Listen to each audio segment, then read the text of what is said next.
ఒక family matters ఇంత ఓపెన్గా ఎవరో మీకు చెప్పినారని మీరు సరే మీరు క్లోజ్ కాబట్టి నేను కూడా దానికి పెద్ద రియాక్ట్ కావట్లేదు, కానీ అట్లయితే మీరు అడిగిన క్వశ్చన్ మా తమ్ముడిని అడగండి ఫోన్ చేసి, మా తమ్ముడు ఏం సమాధానం చెప్తారో చూడండి. ఇప్పుడే ఫోన్ చేయండి, నాకేం ప్రాబ్లం లేదు. నేను ఫోన్ చేస్తే నేను పరిచయం లేదు కదా, ఒకవేళ నేను పరిచయం ఉండింటే మీ క్లోజ్ ఉండింటే ఒకటి నేను చెప్తున్నా చూడండి, మా ఇంట్లో ప్రతి ఒక్కరం కూడా చాలా ఇండివిజువల్గా పెరిగినాము, ఎవరి మీద కూడా డిపెండ్గా. మా husband very understanding and very individual person. ప్రతి ఒక్కరిని కూడా చాలా అండర్స్టాండ్ చేసుకొని ముందుకు వెళ్ళడం జరుగుతుంది. ఎందుకంటే తను వచ్చిన బ్యాక్గ్రౌండ్ వేరు, నేను వచ్చిన బ్యాక్గ్రౌండ్ వేరు. తను ఒక న్యూట్రల్ ఫ్యామిలీ నుంచి, యూనిక్ ఫ్యామిలీ నుంచి వచ్చాడు, నేను జాయింట్ ఫ్యామిలీ నుంచి వచ్చాను. కాబట్టి జాయింట్ ఫ్యామిలీలో ప్రతి ఒక్కరం కూడా ఒక ఇండివిజువల్ లాగా పెరిగినాము. ప్రతి ఒక్కరికి మాకు ఫ్రీడమ్ మాకు సపరేట్గా ఉంటుంది. సో ఎవరితో ఎట్లా డీల్ చేయాలా, ఎవరితో ఎంత జాగ్రత్తగా ఇది చేయాలా.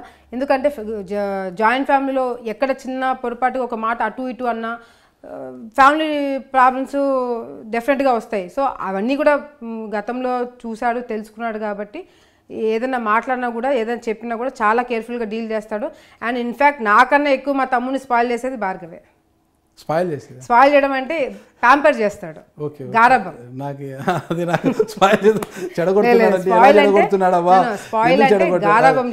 స్పాయిల్ అనేది రెండు రకాలుగా అనుకోవచ్చు, మంచిలో స్పాయిల్ ఉంటుంది, చెడులో కూడా. నేను కొంచెము తమ్ముడిని కొంచెం స్ట్రిక్ట్ గా పెట్టాలా చదువు ఇది, ఎందుకంటే అఫ్ కోర్స్ మీరు ఇందాక చెప్పినట్టుగా కూడా మదర్ ప్లేస్లో ఉన్నాను అనే భావన నాకు ఉంది. కాబట్టి కొంచెం నేను కంట్రోల్ చేయాలని చూస్తాను. తన ఖర్చులు కానీ, తన ఇదులు కానీ, చదువు కానీ, వెళ్ళడం కానీ, బయటికి వెళ్ళడం కానీ, నైట్ టైమ్స్ అవన్నీ కొంచెం కంట్రోల్ చేయాలని చేస్తాను.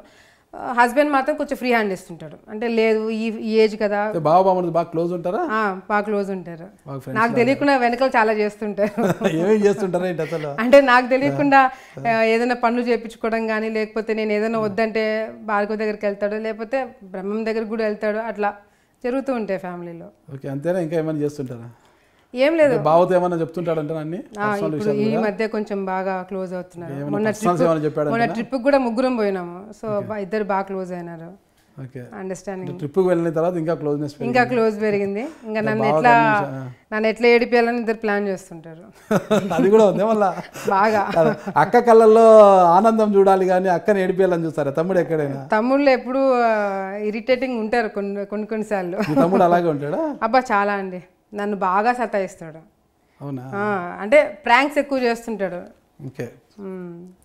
మీ వారి ఇంటి పేరు మేడం? మీ భార్గవ్, అంటే మీ భర్త భార్గవ్ గారి ఇంటి పేరు ఏంటి? మద్దూర్ భార్గవరామ్ నాయుడు.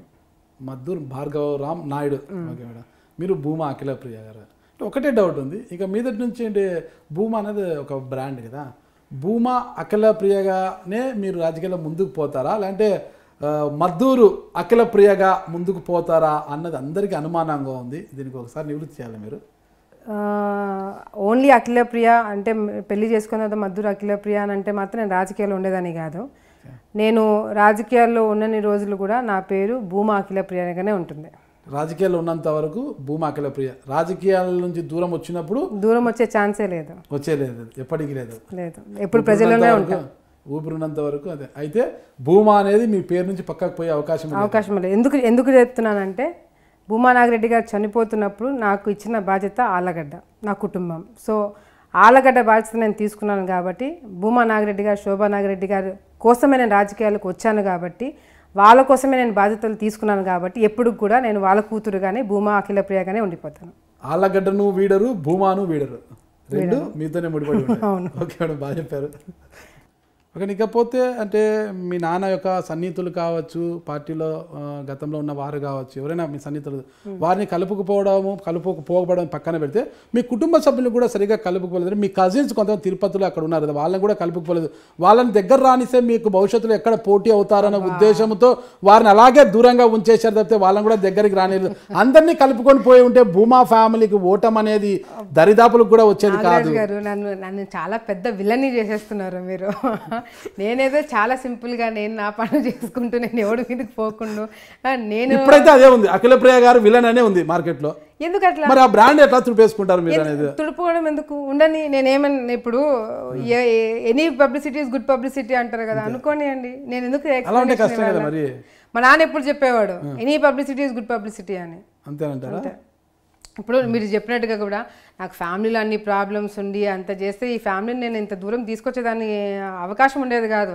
నా ఎలక్షన్స్లో అందరూ వచ్చి తిరిగిన వాళ్ళే, ఇక్కడ తిరిగినారు, నంద్యాలలో తిరిగినారు, అన్ని చోట్ల తిరిగినారు. మాకు ఫ్యామిలీ ప్రాబ్లమ్స్ పెట్టాలని, లేకపోతే మీకు ఎవడు ఇన్ఫర్మేషన్ ఇచ్చాడో కూడా వాడిని కూడా దాన్ని 4 పీకాల, మా వాళ్ళే వింటారు, ఎవడో కూడా కాదు. నాకేదో సోర్స్ ఉంటుందండి, ఆ సోర్స్ మీరు భయపెడితే నాకు ఇంకోసారి ఆ సోర్స్ కూడా ఎవడో అన్నాడు, నాతో పాటు తిరిగి ఎవడో అయిండొచ్చు. ఓకేనండి. ఆళ్ళగడ్డ అంటేనే అందరికీ గుర్తొచ్చేది భూమా నాగిరెడ్డి గారే. మంచికి కావచ్చు చెడుకు కావచ్చు భూమా నాగిరెడ్డి గారే గుర్తొస్తారు. చెడు అంటే ఎంతకైనా వెళ్తారు, మంచి అయినా ఎంతగా వెళ్తారు అనేది ఒకటి ఉంటుంది. కానీ భూమా నాగిరెడ్డి గారు తర్వాత అఖిలప్రియ గారు తన భర్త భార్గవని భూమా నాగిరెడ్డి స్థానంలో నిలబెట్టి మరో భూమా నాగిరెడ్డిలా తయారు చేయాలనుకుంటున్నారు. భూమా నాగిరెడ్డి గారి స్థానం ఎవరు తీసుకోలేరు, మా అమ్మ స్థానం ఎవరు తీసుకోలేరు, మా నాన్న స్థానం ఎవరు తీసుకోలేరు. ఆ స్థానం అట్లా పెట్టడానికి అమ్మ స్థానాన్ని మీరు తీసుకున్నారని ఆరోపిస్తున్నారు, ఆల్రెడీ ఆరోపణలు వస్తున్నాయి. నాన్న స్థానాన్ని భార్గవ్ గారికి ఇస్తున్నారు, అహోబిలం సంఘటనే దీనికి తార్కాణం అంటున్నారు. అంటే మా నాన్న రౌడీ గుండాలాగా కేసులలో ఉంటాడని చెప్పా మీ ఉద్దేశము?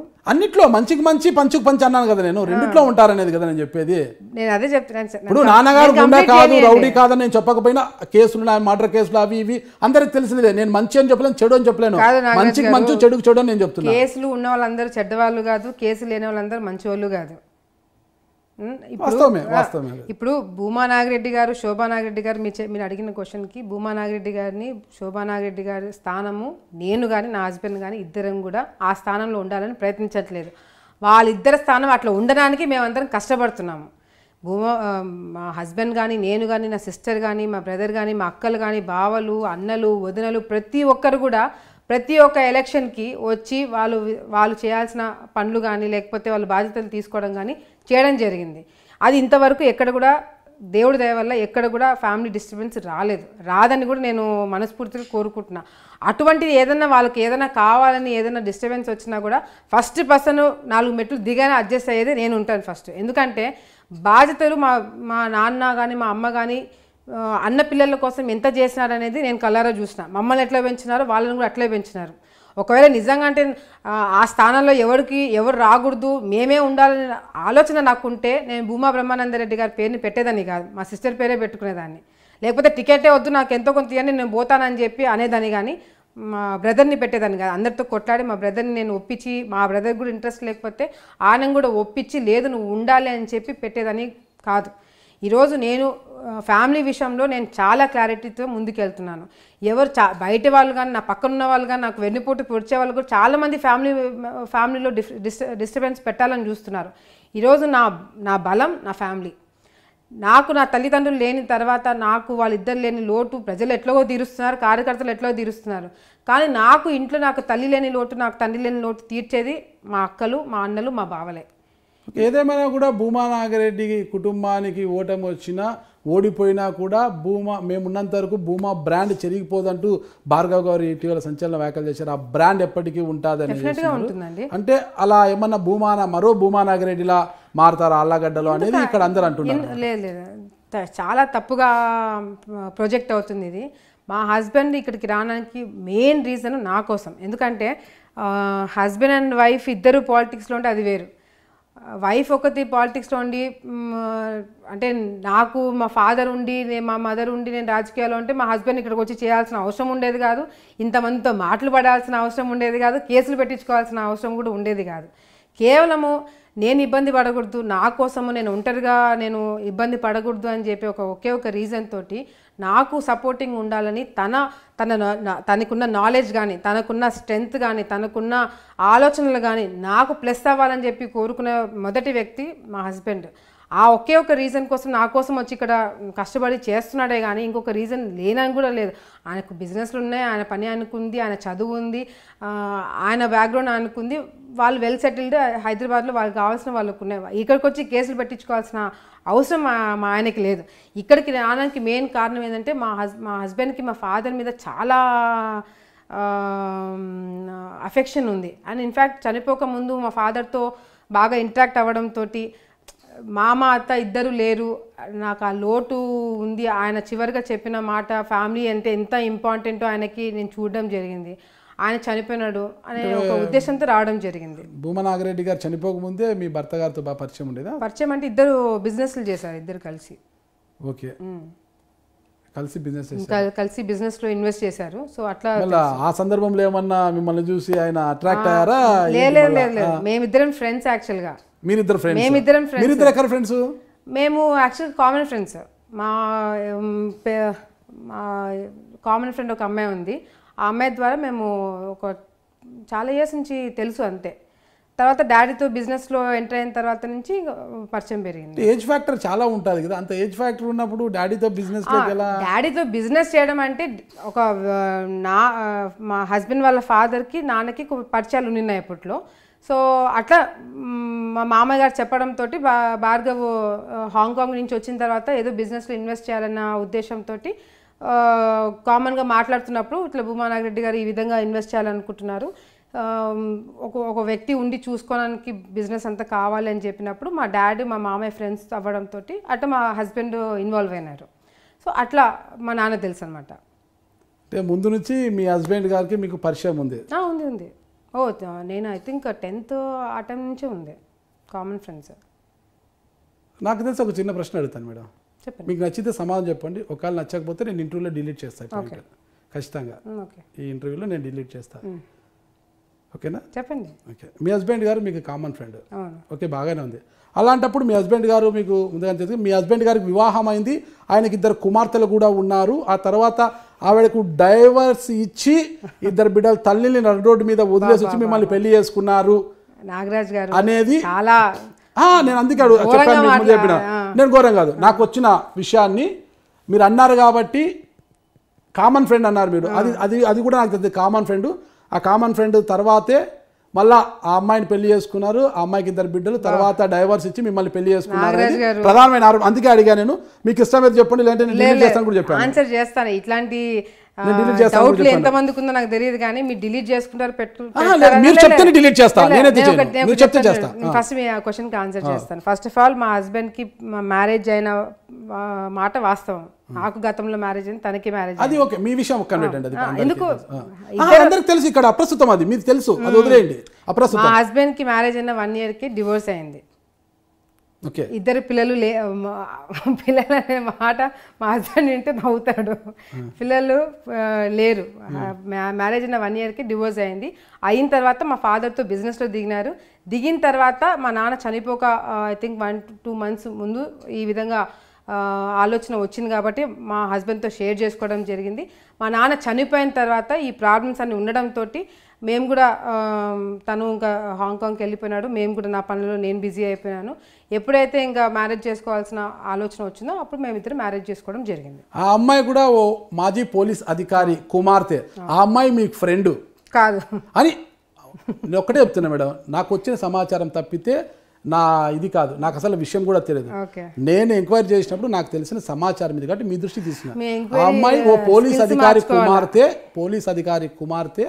ఆ అమ్మాయి కామన్ ఫ్రెండ్ అన్నారు కదా, ఆ అమ్మాయే మీ కామన్ ఫ్రెండా అని నేను అడుగుతున్నా. కాదు, ఆ అమ్మాయితో నాకు పరిచయం కూడా లేదు, ఆ అమ్మాయిని ఎప్పుడు చూడలేదు, నేను మాట్లాడలేదు కూడా. అదే ఇప్పుడున్నదంటే తన పోలీస్ అధికారి కుమార్తెకు అన్యాయం చేసి అఖిలప్రియ గారిని చేసుకున్నారు గతంలో. ఏంటంటే అన్యాయం ఏంటంటే నాకు అర్థం కావట్లా. అన్యాయం చేస్తే నేను ఎందుకు చేసుకుంటాను? అన్యాయం ఒక ఆడపిల్లకి అన్యాయం చేసిన వ్యక్తి నేను ఎందుకు చేసుకుంటాను? అడిగే అంటే సరే, మీరు అయితే ఎవరో చెప్పారు కాబట్టి మీరు అడుగుతున్నారు అంటున్నారు. ఆ చెప్పినోడు కన్నా బుద్ధి ఉండాలి కదా. ఒకటికి అన్యాయం చేసిన వాళ్ళు నేను ఎందుకు చేసుకుంటాను? మా నాన్నకి ఏమన్నా పిచ్చా అట్లాంటి వాళ్ళు ఇచ్చి పెళ్లి చేయడానికి? లేకపోతే నాకేమైనా పిచ్చా అట్లాంటి వాళ్ళని పెళ్లి చేసుకోవడానికి? నాకంటూ కొన్ని స్టాండర్డ్స్ ఉండవా? నాకంటూ ఇంట్రెస్ట్ తోనే భార్గవ్ గారు మీ నాన్నతో బిజినెస్ నాకు తెలివితేటలు లేవా? ఎట్లాంటి వాళ్ళు నేను చేసుకుంటున్నానని? అప్పటి నుంచో మీకు పరిచయం ఉంది కదా, మీరు అన్నారు కదా 10th class నుంచి అప్పటి నుంచే పరిచయం ఉంది. మీకు బాగా పరిచయం కావచ్చు, మీ మీద ఇంట్రెస్ట్ తోనే భార్గవ్ గారు మీ నాన్నగారితో ఏజ్ గ్యాప్ ఉన్న బిజినెస్ లోకి వచ్చారు. అంత అవసరము తనకి లేదు, అంత అవసరం మాకు లేదు.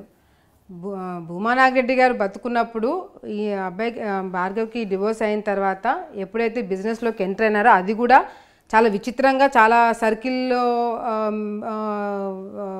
వెళ్ళి ఆ విధంగా భార్గవ్కి ఆఫర్ వచ్చిందే కానీ లేకపోతే అసలు ఆ ఆఫర్ రాకపోతే నేను భార్గవ్ కలిసేవాళ్ళం కూడా కాదు.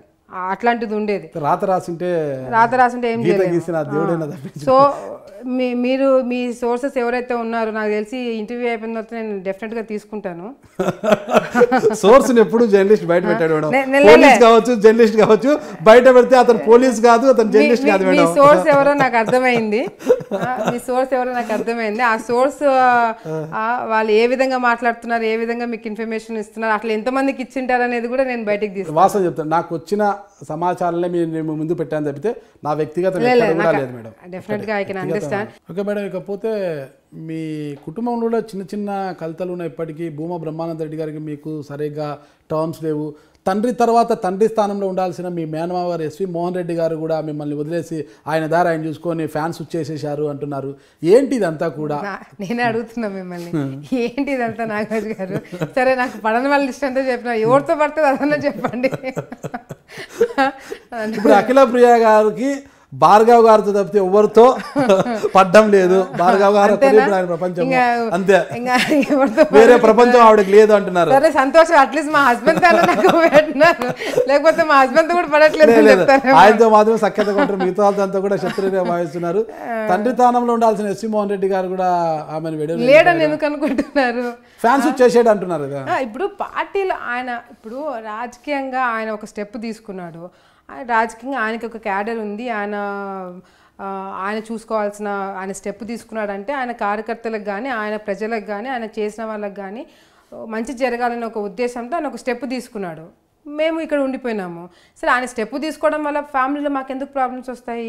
ఆయన అదే పొజిషన్లో ఉంటాడు, మాకు ఏదైనా మంచి కావాలని ఆయన కోరుకుంటాడు. మేము పెళ్ళిళ్ళకి మీట్ అవుతాం, పబ్బాలకి మీట్ అవుతాము, ఏదైనా హైదరాబాద్లో ఉండే ఇళ్ళ కాడికి పోయి కూర్చొని మాట్లాడుకుంటాము. ఇవన్నీ ఇది రాజకీయం ఒక డెసిషన్ ఫ్యామిలీ మ్యాటర్స్లో ఎఫెక్ట్ కాదు. ఫస్ట్ ఆఫ్ ఆల్ అది ఎస్వి మోహన్ రెడ్డి గారికి మాకు ఎటువంటి ప్రాబ్లమ్స్ లేవు. నాకు ఇంకా మేనమామ నాకు నా తండ్రి స్థానంలో ఉన్నాడు, ఏం ప్రాబ్లమ్స్ లేవు. దయచేసి అది ఆ లెవెల్కి తీసుకెళ్ళకూడదు. ఇంకోటి బ్రహ్మానందరెడ్డి గారికి నాకు డిఫరెన్సెస్ వచ్చేంత సీనే లేదు, ఛాన్స్ లేదు. వాళ్ళ జేజమ్మలు దిగి రావాలి, నాకు బ్రహ్మంకి మధ్యలో పెట్టాలి. బ్రహ్మం కదా అన్న, మీరు బ్రహ్మం అని బాగా ముద్దుగా పిలుస్తుంటారు. నాకు మా అన్నకి 1.5 year 2 years డిఫరెన్స్. పెద్ద కదా అన్న అన్నీ అంటాను. సో నాకు బ్రహ్మంకి కానీ నాకు మా సిస్టర్ అంటారు, ఒరే అంటారు ఎప్పుడైనా అంటారా? అంటే మా ఇద్దరికి అంత చనువు ఉంది, అంత చనువు ఉంది. మా అన్న అంటే చిన్నప్పటి నుంచి నన్ను బాగా చూసుకున్నాడు. మా మదర్ ఫాదర్ బిజీగా ఉన్న టైంలో కానీ మమ్మల్ని బాగా. బ్రహ్మానంద గారు పాపం కొంత మిల్క్ బాయ్ లాగా ఉంటారు, మీలాగా కొద్దిగా పాదరసం కాదనుకుంటాను. అంటే అదే నేను కూడా అదే నేర్చుకుంటాను ఇప్పటి నుంచి. మా అన్నలాగా సైలెంట్గా ఉంటా, వాడు సైలెంట్గా ఉండి నడుపుతాడు. నేను గట్టిగా మాట్లాడతాను కాబట్టి నా మీద ఆరోపణలు వస్తున్నాయి. నేను కూడా వాడి స్టైల్లో పోతాను. మీకు అది వంట పట్టదేమో అనుకుంటున్నా కదా. అది అంటే ఒక్కొక్కరికి ఒక స్టైల్ ఉంటుంది, అది కష్టం కదా, అది అలా ఉండడం కష్టం కదా. అంటే కష్టం అనేది కాదు, అది తత్వాన్ని ఒక్కసారిగా మార్చుకోవాలంటే అవుతుంది. అది కొంచెం కష్టమే. కానీ ఇన్ని ఆరోపణలా మీరు లిస్ట్ చదువుతుంటే నాకే డౌట్ వస్తుంది, ఇంకెవరి పేరు చెప్తారా అని. అఖిల ప్రియ గారు క్రిస్టియానిటీ పుచ్చుకున్నారా? ఇదే మత గ్రంథాలు ఎక్కువగా చదువుతున్నారంటున్నారు. ఇంట్లో బైబుల్ పెట్టుకొని మత గ్రంథాలు చదువుతున్నారు. కాదు నాగరాజు గారు, ఏదో టైం పాస్ కి మీరు క్వశ్చన్లు అడగాలని అడుగుతున్నట్టు. అయ్యో, నేను టైం పాస్ చదవడం, నేను లోపలికి వచ్చే ముందే నాకు వచ్చిన సమాచారం, మేడం ఎక్కువ ఈ మధ్యన బైబుల్ చదువుతుంటారు, ఏమైనా క్రిస్టియానిటీ ఏమైనా తీసుకున్నారో మాకు అనుమానం వస్తుంటే సర్లే ఎలాగ ఇంటర్వ్యూ చేయబోతున్నాను మాట్లాడతాను అని చెప్పాను నేను. సరే, తప్పు లేదు, కానీ నేనైతే తీసుకోలేదు. అది నాకు వచ్చే ముందే వేరే వాళ్ళతో అడిగితే మేడము బైబిల్ చదువుతా అంటారు, ఇటీవల 2-3 సార్లు చూసాము, రూమ్ లో బైబిల్ చూసాము. బైబిల్ చదవడం తప్పు కాదు, ఖురాన్ చదవడం తప్పు కాదు, ఏది చదవడం తప్పు కాదు, చదవచ్చు, దాంట్లో తప్పు. నేను మతం మారుతున్నాను, ఇవన్నీ రూమర్స్ ఎక్కడి నుంచి వస్తున్నాయో నాకైతే తెలియదు, కానీ ఇదైతే వాస్తవం కాదు. మతం అయితే మారడం లేదు, పార్టీ మారుతున్నారా లేదా? ఓ, అక్కడి నుంచి ఇట్లా వచ్చినారా? ఈ క్వశ్చన్కి అదనమాట. ఎందుకు వచ్చిందా మీకు డౌట్? ఇటీవల సోషల్ మీడియా చూసి ఎక్కడ చూడు ఇదే, విజయమ్మ గారికి అఖిల ప్రియ గారు ఫోన్లు చేశారు, టచ్లో ఉన్నారు. అంటే ఎన్నికలకు ముందు కూడా అఖిల ప్రియ గారు విజయమ్మ గారితో టచ్లో ఉన్నారు, విజయమ్మ గారు మాట్లాడుతామంటారు, జగన్మోహన్ రెడ్డి గారు చూస్తామన్నారు, వస్తే అఖిల ప్రియ గారు రామన్నారు, ఎస్వి మోహన్ రెడ్డి గారిని వద్దన్నారు. ఇప్పుడు ఎస్వి మోహన్ రెడ్డి గారు వెళ్ళిపోయారు, అఖిల ప్రియ గారు ఇక్కడే ఉన్నారు. గందరగోళం. సోషల్ మీడియాలో ఏమో అఖిల ప్రియ గారి చూపు వైసీపీ వైపు, అని, మరోవైపు చూస్తే లేదు స్టాండ్ మార్చుకున్న అఖిలప్రియ గారు బీజేపీ వైపు పరుగులు పెడుతున్నారనేది